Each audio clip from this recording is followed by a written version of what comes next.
Make training a want to, not a have to. Think about that phrase, because that is our job. That is your job. If you don't want to be a shitty trainer, then that is our jobs, to make training a want to.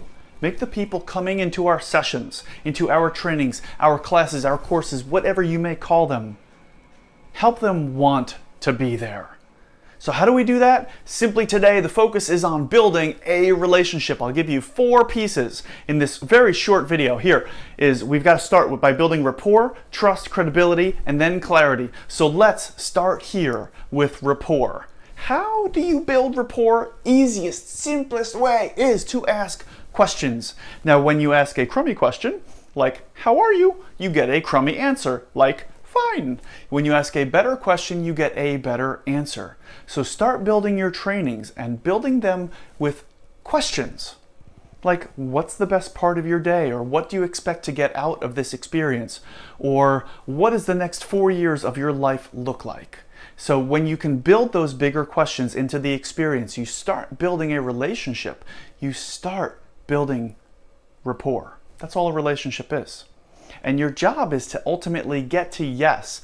Every time somebody answers your question, they are giving you an affirmative. They're building that relationship with you. So if I said, hey, thank you so much for being here, and you said, you're welcome, that's an affirmative response. I got to a yes.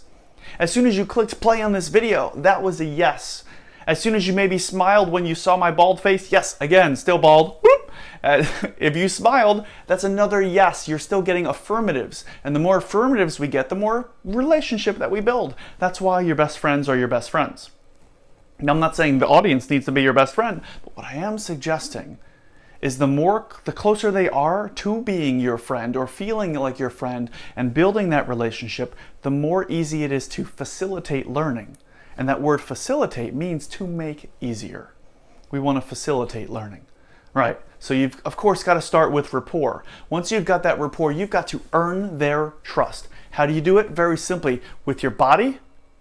55% of how you communicate is your body. With your tone, 38% is your tone. It's not what you say, it's how you say it. And then lastly is your words. Your words almost account for nothing. They almost account for nothing. So make sure you are saying what you're saying with your words, also with your body. You want to build trust? Earn it. The easiest way to earn it is to give it away. You should also expect that the people in that session are coming because they want to have a good time. They want to learn something. They want to feel empowered.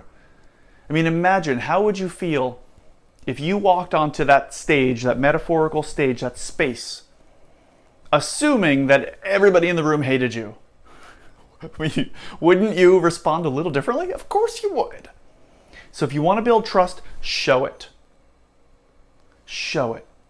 It's not what you say, it's how you say it. Next, we move on to establishing credibility. Now, I mean, there's thousands of ways to establish credibility. One, you can show statistics about how awesome you are. Another is you can talk the talk, walk the walk. Another is you can have what we like to call charm or charisma. So let me give you a little bit of how we build charisma so that people just feel magnetically attracted to you, right? That's what we want. We want people to feel magnetically attracted, not physically, but emotionally connected, spiritually connected if we go that far, right? So first, we start with a high energy, this positive spirit, right? People aren't attracted to low energy. Like, I mean, well, yes, we are, I mean, like attracts like. We know that. Opposites attract. That's a bunch of nonsense.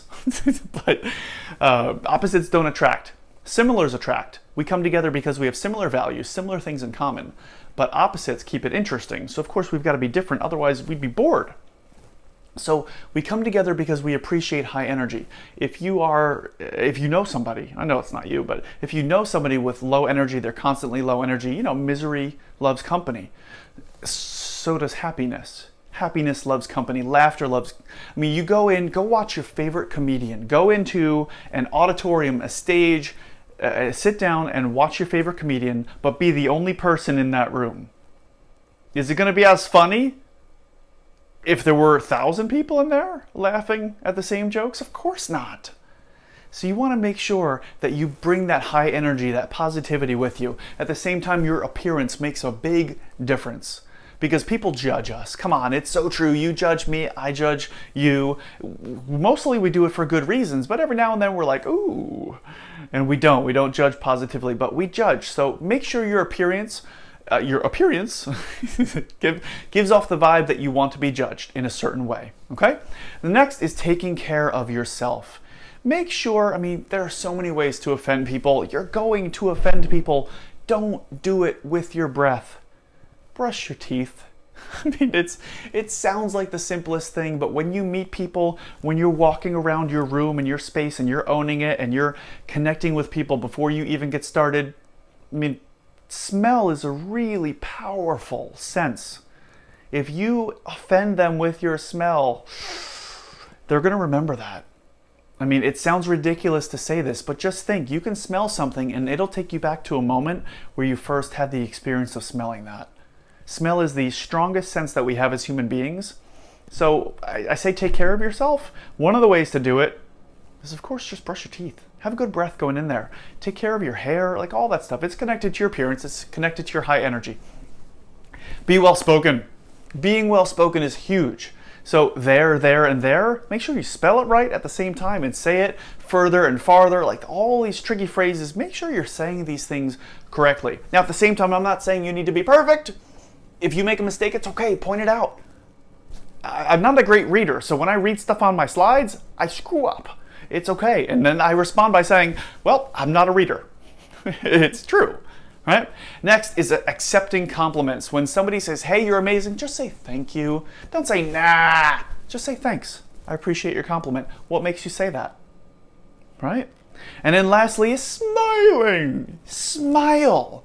You want to establish credibility. Easiest way to do it? Smile. People love a smile. All right.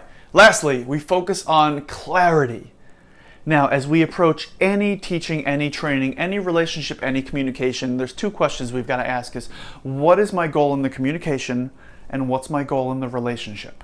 So what do you want the people to get out of what you're sharing and stating and building in that communication? At the same time, what do you want people to experience about you and the relationship that you're building? And all this leads us to building a relationship. Again, focus on the agenda. Don't focus on the agenda. Focus on the relationship. And that is how we make training a want to, not a have to. Thanks for joining me. See you in the next video.